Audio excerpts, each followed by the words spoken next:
Hi friends, welcome back to our channel. ఈరోజు మన recipe వచ్చి బెండకాయ ఫ్రై చేస్తున్నానండి. అది కూడా వెల్లుల్లిపాయి, కారం అన్నీ కూడా జీలకర్ర అన్నీ వేసేసి మిక్సీ పట్టేసి మనం ఇప్పుడు గుత్తొంకాయ కారం, కాకరకాయ కారం ఎలా చేస్తామో అలాగే బెండకాయని కూడా నేను ఫ్రై అయితే ఇలా చేద్దాం అనుకుంటున్నానండి. దానికోసం అయితే ఒక 1/2 కిలో బెండకాయలు అయితే తీసుకున్నాను. చూసారండి, లేతగా ఉన్నాయి. వీటిని మనం చిన్న చిన్న ముక్కల కింద కట్ చేసుకుంటే చాలా త్వరగానే మనకి ఫ్రై అవుతాయి. పెద్ద సైజు కన్నా చిన్న చిన్న ముక్కల కింద అయితే కట్ చేసేసుకుందామండి. మనం బెండకాయలను అయితే శుభ్రంగా 3-4 టైమ్స్ అయితే నీట్గా క్లీన్ చేసుకొని ముక్కల కింద అయితే కట్ చేసుకున్నాం. ఫైనలీ ముక్కలు అనేది కట్ చేసేసుకున్నానండి. బెండకాయ ముక్కల్ని ఇలా మీడియం సైజులో అయితే కట్ చేసుకున్నాను. ఇంకొంచెం చిన్నగా కట్ చేసుకోవాలనుకుంటే మీరు ఇంకా చిన్నగా కూడా తరుక్కోవచ్చు. ఇలా నేను బెండకాయలను అయితే కడిగేసుకొని వీటిని క్లాత్తో తుడిచేసుకొని ఆ తర్వాత ఇలా ముక్కల కింద కట్ చేసుకున్నాను. అంటే కొంచెం జిగురు అనేది మనకి తగ్గుతుంది కాబట్టి ఇలా అయితే మనం సరిపోతుందండి. దీంట్లోకి వచ్చి ఇంగ్రీడియంట్స్ వచ్చి చెప్పాను కదండి. కారం అనేది ఇక్కడ వెల్లుల్లిపాయి, జీలకర్ర, కారం, ధనియాల పొడి, కొంచెం పసుపు, సాల్ట్ వేసి మిక్సీ పట్టేశాను. లేదంటే మీరు రోల్లో కూడా దంచుకోవచ్చు. నేనైతే కొంచెం త్వరగా అయిపోతుందని గిలిగే మిక్సీ అయితే పట్టేశానండి. తర్వాత పోపు వచ్చి ఒక చిన్న సైజు ఉల్లిపాయ, జీలకర్ర, కరివేపాకు, ఎండుమిర్చి, వెల్లుల్లిపాయ, ఆవాలు తీసుకున్నాను. అయితే దీంట్లో శనగపప్పు, మినపప్పు కూడా వేసుకుంటే టేస్ట్ చాలా బాగుంటుంది. కానీ మా పిల్లలు తినరండి, అందుకనే నేనైతే వేయలేదు. మీరైతే ఖచ్చితంగా వేసుకోండి, టేస్ట్ అనేది చాలా బాగుంటుంది. మనమైతే ఇక్కడైతే మనం బాండీ అయితే పెట్టుకొని దీంట్లో 4-5 స్పూన్ల దాకా ఆయిల్ అనేది వేసానండి.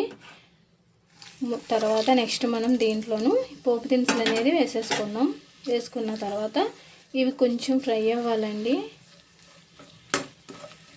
మూత పెట్టేసుకుందాం. ఇక్కడ మనకి ఆనియన్స్, పోపు కూడా చక్కగా ఫ్రై అయిపోయిందండి. ఇలా ఫ్రై అయితే సరిపోతుంది. నెక్స్ట్ దీంట్లో మనం కట్ చేసుకున్న బెండకాయ ముక్కలు ఉన్నాయి కదండి, అవి దీంట్లో వేసేసుకోవాలి. వేసేసుకొని మనం మూత పెట్టుకోకుండా మామూలుగానే ఫ్రై చేసుకోవాలండి. మూత పెట్టుకుంటే మనకి బెండకాయ ముక్కలు జిగురు వచ్చేస్తాయి కాబట్టి నేనైతే ఒకసారి అయితే కలుపుకొని ఇలాగా మూత పెట్టకుండా ఉంచుదామండి. మూత పెడితే మళ్ళీ జిగురు వచ్చేస్తాయి కాబట్టి ఒక్కసారి బెండకాయ ఎప్పుడు అనేది మనం చూసుకుందామండి. చూసారా, మనం మూత పెట్టకపోయినా జిగురు అనేది ఎలా వచ్చిందో ఒక్కసారి కలుపుకొని, అంటే అంతమాటికి కలుపుకోకర్లేదు, కానీ మధ్య మధ్యలో మనకు అడుగట్టునట్టు అనిపిస్తే కలుపుకుంటూ ఉండాలండి. మనకి ఇవి కొంచెం ఫ్రై అవ్వాలి. దీంట్లో నేనైతే పసుపు అలాంటివి ఏమీ వేయలేదు.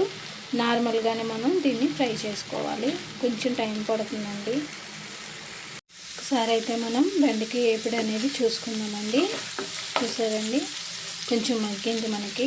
ఇప్పుడు దీంట్లోనూ మనం ఆల్రెడీ ఇందాక అన్నీ వేసుకొని మిక్సీ పట్టుకున్నాం కదండి, అదైతే దీంట్లో వేసేసుకుందాము.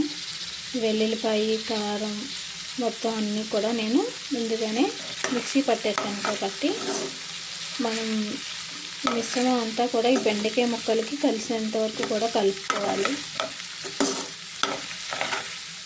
కారం అన్నీ కూడా సరిపోతాయండి. ఉప్పు సరిపోకపోతే మీరు వేసుకోవచ్చు. అంటే పిల్లలు తింటారు కాబట్టి కొంచెం కారం తగ్గినా పర్లేదు మనకి. మూత పెట్టేసుకుందామండి. మసాలా అంతా కూడా బెండకాయకి చక్కగా కలిసేంత వరకు కూడా ఒక్కసారి అయితే కలుపుకుందాం.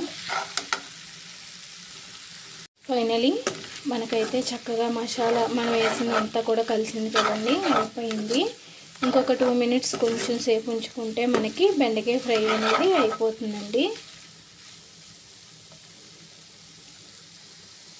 ఫైనలీ బెండకాయ ఫ్రై అయితే అయిపోయిందండి. చక్కగా మనం అన్నీ కూడా వెల్లుల్లిపాయ, జీలకర్ర అన్నీ మసాలా ఇవన్నీ వేసుకొని చేసుకున్నాం కదండి. మిక్సీ పట్టుకొని దీంట్లో వేసుకున్నాం కదండి, చాలా బాగా వచ్చింది. రైస్లోకి అయితే చాలా బాగుంటుందండి. పిల్లలకి లంచ్ బాక్స్ ప్రిపేర్ చేసినప్పుడు వాళ్ళకి బెండకాయ ఏపుడు ఇలా పెడితే బాగుంటుంది. ఎప్పుడు బెండకాయ పులుసు, బెండకాయ ఇగురు అలా కాకుండా ఇలా కూడా బెండకాయ ఫ్రై చేసి పెడితే వాళ్ళకైతే చాలా బాగా నచ్చుతుందండి ఖచ్చితంగా. ఓకే ఫ్రెండ్స్, ఫైనల్లీ నేను చేసిన ఈ బెండకాయ వెల్లుల్లి కారం అయితే ఎలా ఉందో ఖచ్చితంగా అయితే కామెంట్ చేయండి, లైక్ చేయండి, షేర్ చేయండి. Okay friends, bye.